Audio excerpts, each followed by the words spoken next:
कि मैंने MBA HR किया है, पर वहाँ पर भी कवर था PF ESI, पर वहाँ सबसे इम्पोर्टेंट टॉपिक ही कवर नहीं था। जैसे कि ESI में अगर मैं पकड़ लूँ, ओनली ESI एक्ट कितने साल में हुआ, फिर एम्प्लॉय कंट्रीब्यूशन अमाउंट एम्प्लॉयर और क्या क्या कवरेज है। इसके अलावा सबसे इम्पोर्टेंट पार्ट ही नहीं सिखाया गया था MBA के जैसे प्रोफेशनल कोर्स में।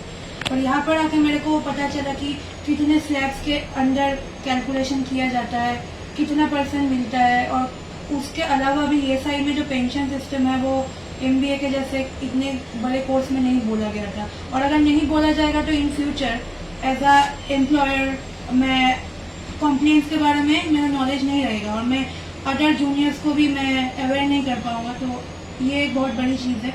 PF में भी सेम PF एक्ट और PF का जो मतलब ऑब्जेक्टिव्स है उतना ही है, मतलब MBA के जैसे इतने बड़े कोर्स हैं। पर इधर आके मैंने जैसे कि EPF, EPS, EDLI के जैसे मतलब उसके अंदर और डिटेल्स में मैंने सीखा, तो फुली सेटिस्फाइड। Great great.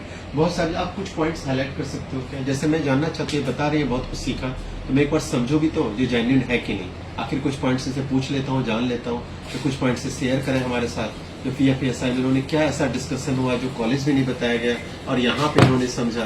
तो आप मुझे PF का कुछ पॉइंट्स बोलो जो कॉलेज में नहीं बताया गया और आपने यहाँ पे समझा। तो PF का तो है कि विड्रॉल एक चीज़ है कि अभी तक विड्रॉल था कि कुछ स्पेशल क्राइटेरियाज में, जैसे कि आपने सिखाया, ये हमारे MBA में नहीं बोला गया था कि विड्रॉल किन किन केसेस में किया जा सकता है। तो बहुत इंपॉर्टेंट चीज़ है कि मतलब एक एम्प्लॉयर होके एक एम्प्लॉय को भी वो चीज़ें बताना पड़ता है कैंपेन के थ्रू या सेमिनार्स के थ्रू कि वो कब अपना पैसा उठा सकता है। अभी जो कल ही वो चेंज हुआ PF में कि 100% विड्रॉल हो सकता है, आज ही आपने अपडेट भी किया हमको।